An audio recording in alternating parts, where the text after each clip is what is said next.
Welcome back to our Twitter Live with Ellie and Charlie, and we have our very special guest, John Deaton, joining us today.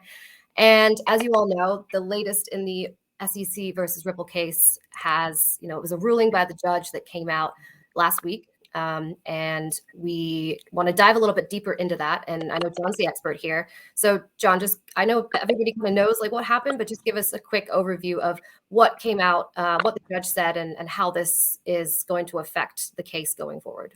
Sure. A while back, as far as March and April, Ripple was trying to get all internal SEC documents for Bitcoin, Ethereum, and XRP. Judge Netburn ruled twice previously that they are relevant, that it goes to the Howey analysis and whether XRP is a security and whether or not Ripple had fair notice. But the SEC claimed that it was all privileged under this deliberative process privilege.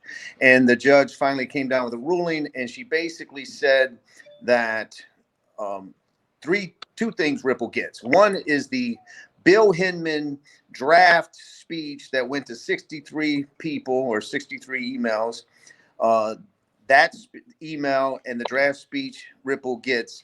And Ripple also gets any notes by SEC staff lawyers that quote third parties not associated with Ripple. Real quick, Ripple, the judge said that any notes that dealt with the CFTC, those are privileged. Any notes that dealt with Ripple meetings, since Ripple was there, they don't get them because they know what happened. But notes related to meetings of third parties not related to Ripple are relevant and can be produced to Ripple, although the SEC might be able to invoke attorney-client privilege. Why is that important? A lot of people are not paying attention to that ruling because who are those third parties? Those third parties are Joe Lubin, Consensus, Andreessen Horowitz.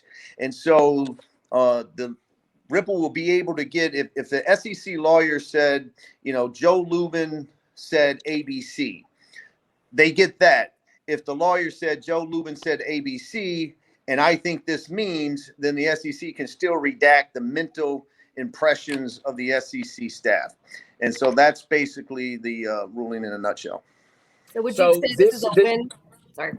Let me just make the point. I mean, part of Ripple's case is not just that XRP is not a security.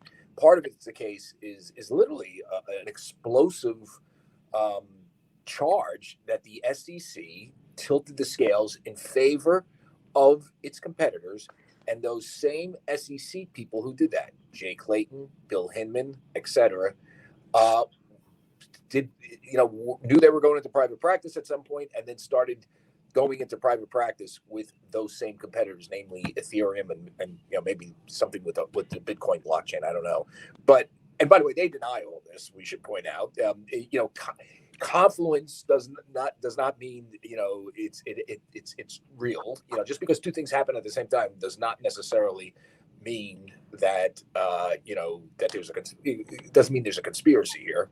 But it is a pretty explosive charge, and we should point out, I was talking to a fairly significant lawyer yesterday, and I was asking him about this, and he tells me that the firms that are involved in this are pretty big. I mean, Debevoise Plimpton on for Ripple, Cleary Gottlieb is another one.